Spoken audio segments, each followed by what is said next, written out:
ఇదంతా కాదు.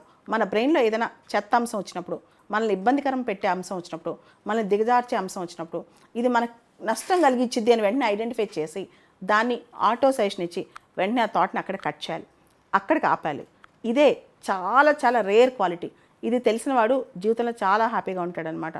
మనం ప్రతి థాట్ని జడ్జ్ చేయాలి. మనకు వచ్చే థాట్స్లో మనకి ఏది పాజిటివ్ ఎనర్జీ వస్తుంది, ఏది నెగిటివ్ ఎనర్జీ వస్తుంది. ఏదైతే నెగిటివ్ ఎనర్జీ ఇచ్చే థాట్స్ ఉంటాయో, ఏదైతే నెగిటివిటీ ఇచ్చే థాట్స్ ఉంటాయో, లేదా ఏదైతే థాట్స్ మనకి నష్టాన్ని కలిగజేస్తాయో మనకు తెలుస్తుంటుంది. యాక్చువల్లీ చాలామంది అనుకుంటారు మనకు వచ్చే థాట్స్ మనకు అర్థం కావని, అంటే అవి మంచో చెడో అర్థం కావని. అలా ఏం కాదు.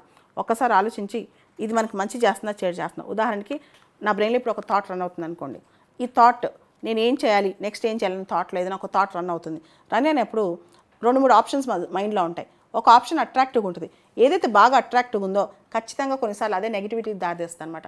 కాబట్టి ఒక్కసారి రీథింక్ చేయండి. నేను అలా చేస్తే ఎలా ఉంటుంది, అలా చేస్తే 5 సంవత్సరాల తర్వాత నా లైఫ్ ఏంటి, 3 సంవత్సరాల తర్వాత నా లైఫ్ ఏంటి, లేదా అది కాకుండా ఇంకో బెటర్ ఆల్టర్నేటివ్ ఉందా, బెటర్ ఆప్షన్ ఉందా, ఇలా ఆలోచించుకోవాలన్నమాట. ఇదే కరెక్ట్గా మనం తెలివిగా మన బ్రెయిన్ని ఎగ్జాక్ట్గా ఉపయోగించుకునే పద్ధతి అనమాట. కాబట్టి ఎప్పుడైనా సరే బ్యాడ్ థాట్స్ కానీ, మనకి నష్టం కలిగించే థాట్స్ కానీ, మనకు నష్టం కలిగించే ఆలోచనలు కానీ, విపరీతంగా ఎమోషన్స్ క్రియేట్ చేసే ఆలోచనలు వచ్చినప్పుడు కానీ అవి మంచివా చెడువా తెలుసుకుని మనల్ని మనం కట్టడి చేసుకోవాలి.